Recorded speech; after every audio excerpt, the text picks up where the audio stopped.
All right, good afternoon. listen in because let's listen in. I'm with the Public Affairs Office with the Charlotte-Mecklenburg Police Department. Wanted to kind of walk everyone through this afternoon what we're going to be doing and how this is going to develop. We're going to give you a snapshot in just a couple of moments when I invite Chief Kerr Putney up to the lectern.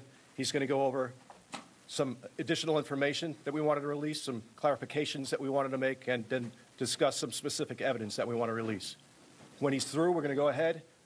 We'll open up to as many questions as we could possibly facilitate and do our best to get those questions answered. So without further delay, Chief Kerr Putney. Good afternoon. First of all, my thoughts and prayers go out to the Scott family and the family of all of our officers who've been impacted. These are tough times for our city, but we're going to get through it.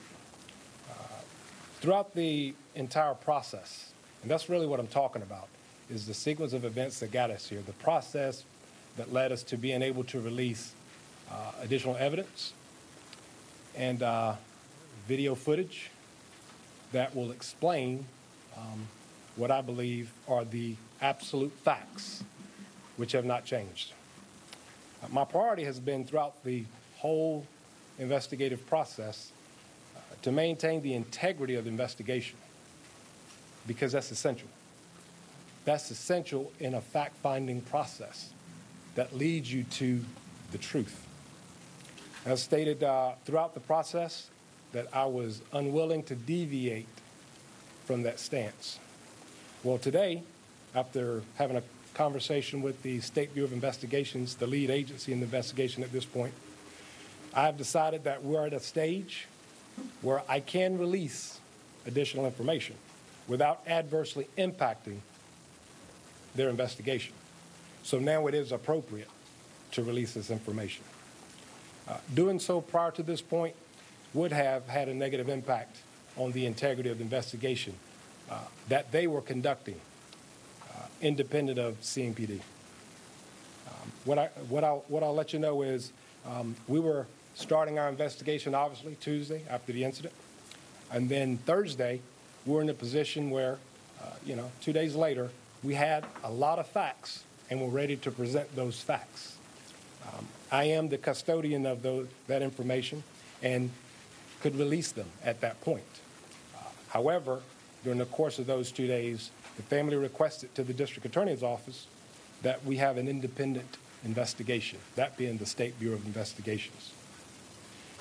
After that had been made known to me, we transitioned all files, all documents, all evidence over to them to conduct their independent investigation.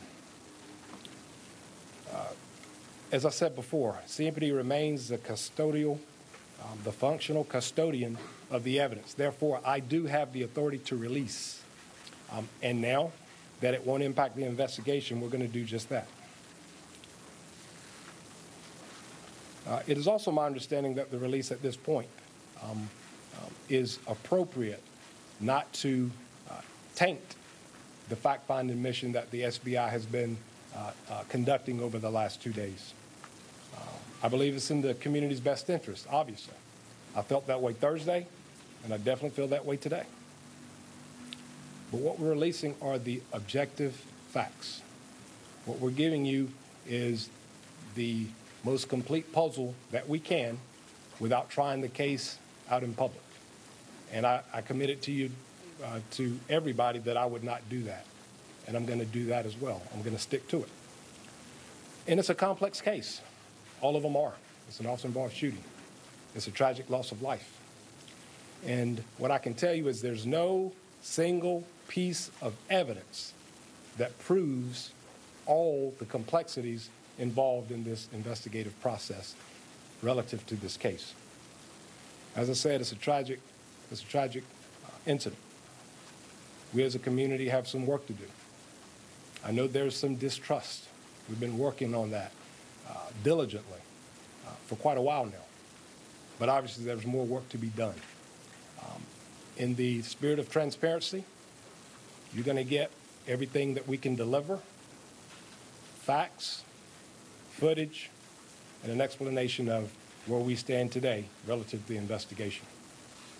At this point, I'll take your questions. I'd ask that those who have any questions, just go ahead and raise their hands so we can keep them from that order. Sir? Chief, can you say clearly so that no one has any questions, are you planning on releasing these videos that we know? Because the governor just said that you've decided to do so, which is sort of releasing additional information. Indeed I have, and indeed I will. The body cam footage, body-worn camera footage, and the dash cam footage, yes. Sir? Associated Press, why are there only 2 bits of video when there were several officers on the scene? Sure. These are the specific, this is the specific footage that gives you some visual of what is transpiring.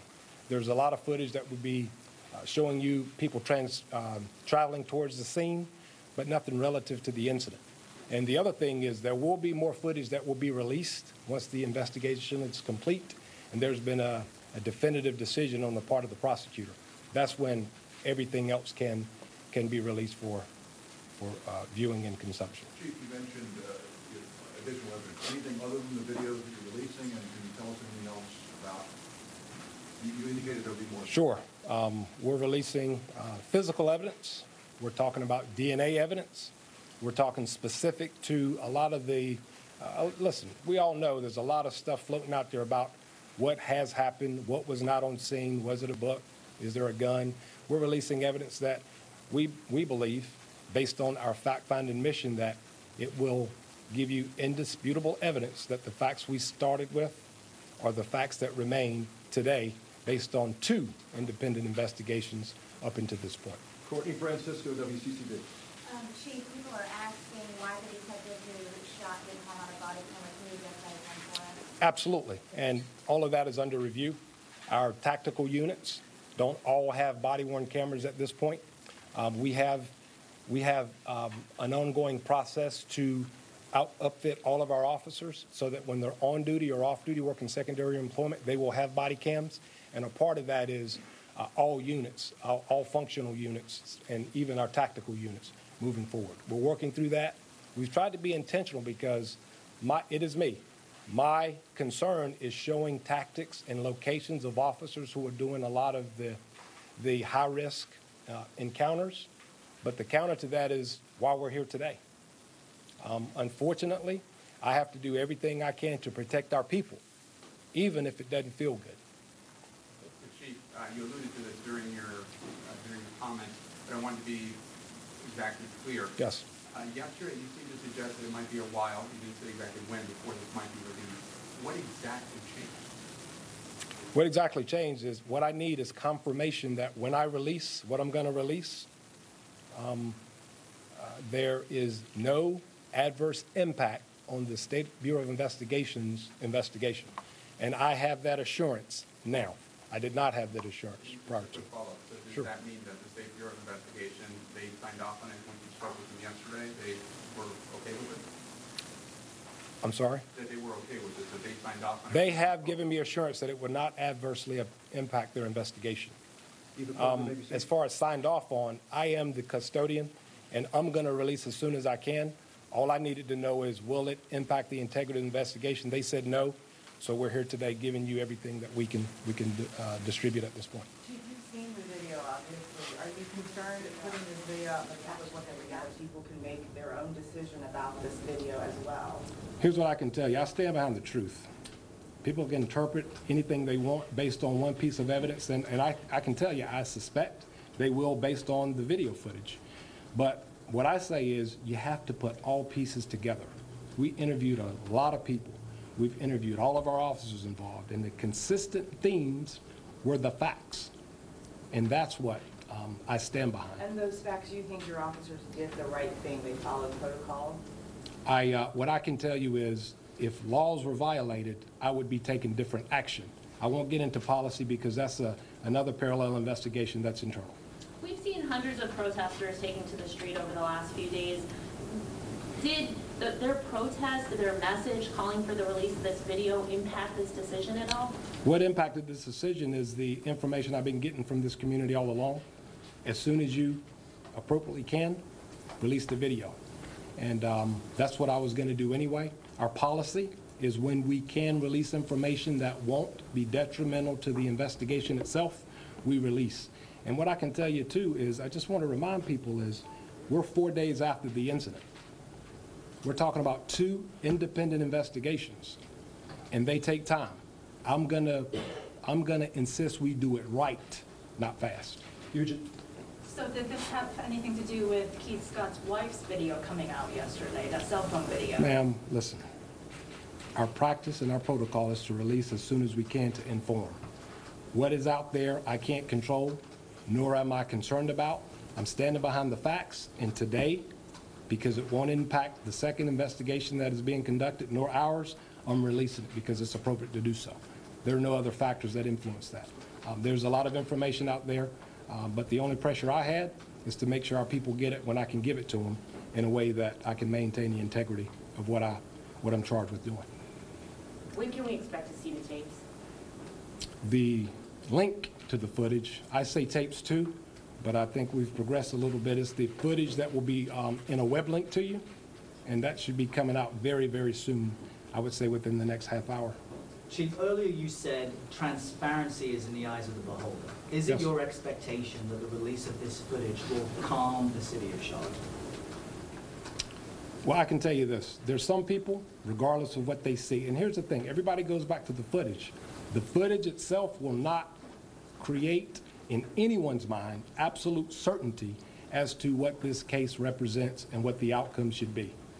The footage only supports all of the other information, physical evidence, the statements from witnesses and officers, and all of the other information, scientific and physical, that create the entire picture. So the video footage is insufficient. So then, I've been very clear. Just remind us how this all began. Was this initially a case of mistaken identity? No, sir. But all of that will be laid out too. What I can say is there was a compelling reason for them to make this encounter. It was beyond a possession of a gun. It was because of criminal activity that heightened their level of awareness, and they had to change their focus from the priority of taking a wanted suspect off the street to encountering Mr. Scott. So you're saying Mr. Scott definitely did have a gun, and are any officers being charged? Officers are absolutely not being charged by me at this point, but again, there's another investigation ongoing. And yes, based on the totality of what we see, he absolutely was in possession of a handgun. Chief, when the other video was released yesterday, there was a lot of conversation about that you couldn't see the gun on the pavement. Was the gun underneath Mr. Scott? Was it underneath the foot of one of the other officers? Will we be able to see that in the video? I respect that question. I'm not trying to case here.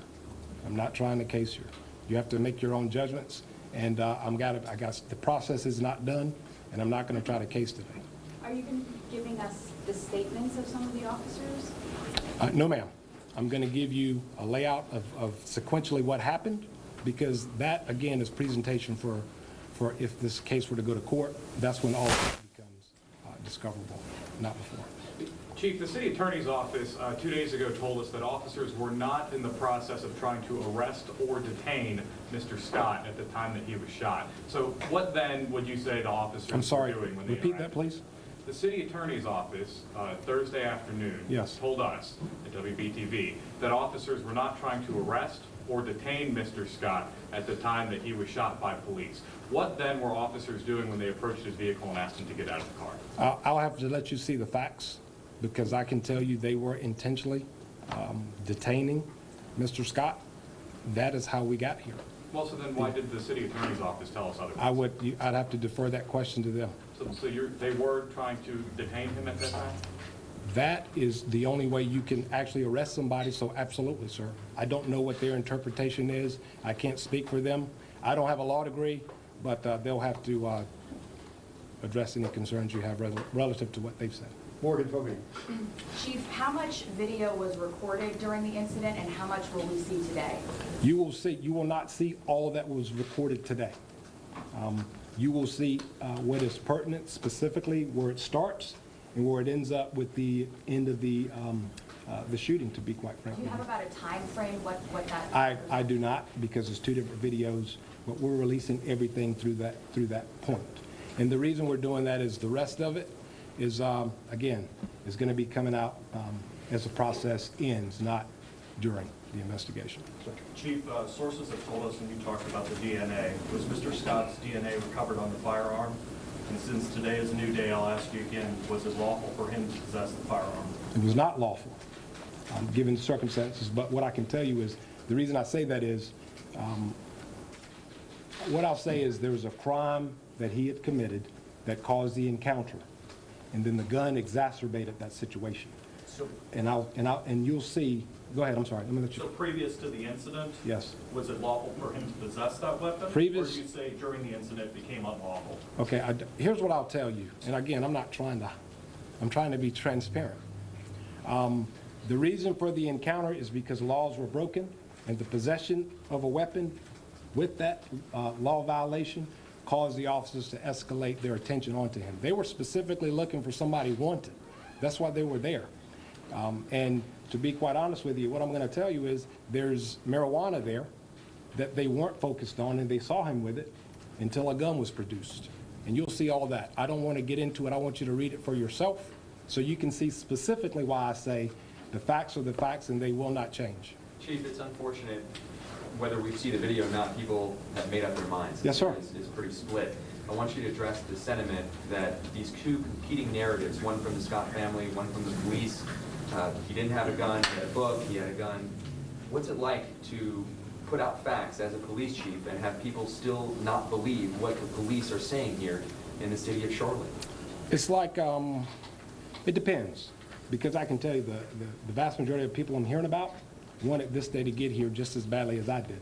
They want to see the factual, objective facts. And that's what we're presenting.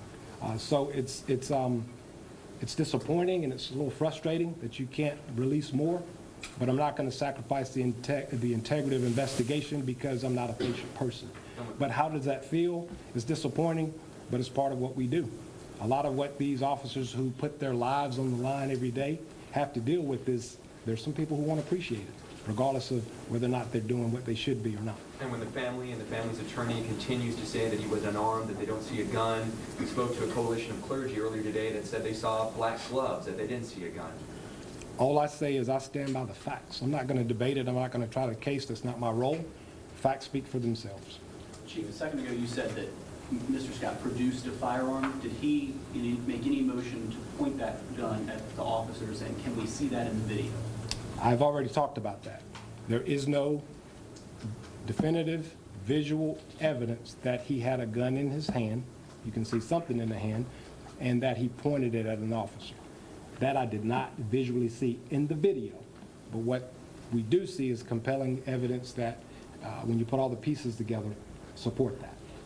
Chief, you indicated that you're going to release a portion of the video and that the rest of the videos will be released later. But on October 1st, the law changes here, and you won't be allowed under law to release the video. So is it accurate that you will be releasing before October 1st? You're right, I misspoke. What can happen after October 1st, and I'm sure nobody in this room would do it, but they can go to court in front of a judge and request. That would be the process. But the other side is, if I want to release it, so can I. But again, right now, let's deal with where we are now. And by October 1st, I can tell you we'll be much more in a much better place to address that question than we are today. But the intent is, listen, when I'm done with the investigation and they make their determination about whether or not this rises to the level of a case that would be prosecuted, my intent is to give up everything legally that I can and be done with this process of this case. You mentioned that you're the custodian right now Yes. of the video, even though SBI is leading the investigation. Yes. Will you remain the custodian of the video? Yes. Yes. Mark Washburn, Charlotte Observer. But as you said, the law changes as far as what I can release without court order. Yes, sir. Chief, you said he shouldn't have had the weapon. Is that because he was a convicted felon? Listen, I'm not going to try this case today, but there are reasons there are reasons our officers acted appropriately in seeing what he was doing, breaking the law, and having that weapon. That's what I'm saying. But are you saying he was legally prohibited from having the weapon? That's not what I'm saying, no.